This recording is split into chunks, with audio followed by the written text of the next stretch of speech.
So my name is Paul Cairns. I'm a lecturer in human-computer interaction at the University of York.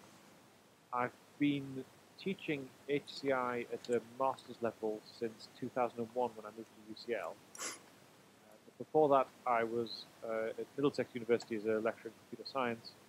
And before that, we're getting into ancient history, but I was briefly a software engineer and a mathematician. Okay, so a fine, long-standing tradition in HCI then. Yeah, I guess so. I guess I learned a lot of HCI on the hoof through actually teaching the students. It was becoming my research area at that time. But then, of course, once you start teaching students, you really have to get your act together and really get on top of the whole area. There's nothing like teaching for learning, is there? Absolutely. So obviously, I've sent you a list of questions, so I'll just kind of explore those if that's all right, and just kind of see what comes out of the discussion. From your point of view, what is your definition of usability? That's it's such a hard question. Everybody says that.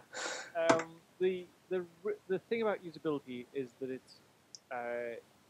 it's about use rather than say user experience. So at first of all, make the distinction. User experience is like having a good time, getting something good out of using the system. Mm. Whereas I think usability is being able to get stuff done with the system. Okay.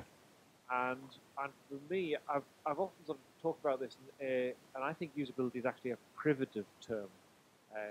So I'm going to go I don't know what your audience is normally like, but I'm going to go quite academic on this. A privative is something which is defined as an absence of something else. So the classic example of privative is darkness, which is the absence of light. Now we can talk about darkness as a thing, the dark coming in in the winter months, or keeping the dark out by closing the curtains.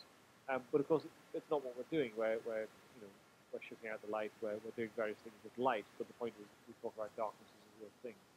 I think usability is a privative. It's the absence of usability problems. And a way to think about it is in terms of comfort. Comfort is the absence of discomforts. So we can point to specific things which make us uncomfortable, and in the absence of those, we're comfortable. And I think usability, in the absence of specific problems, we tend to say is something usable. That's pretty useful. So in other words, we can find what we're looking for, we can get stuff done, we can get stuff done quickly. These are the fact that there aren't things getting in the way, stopping us being able to get on with what we want.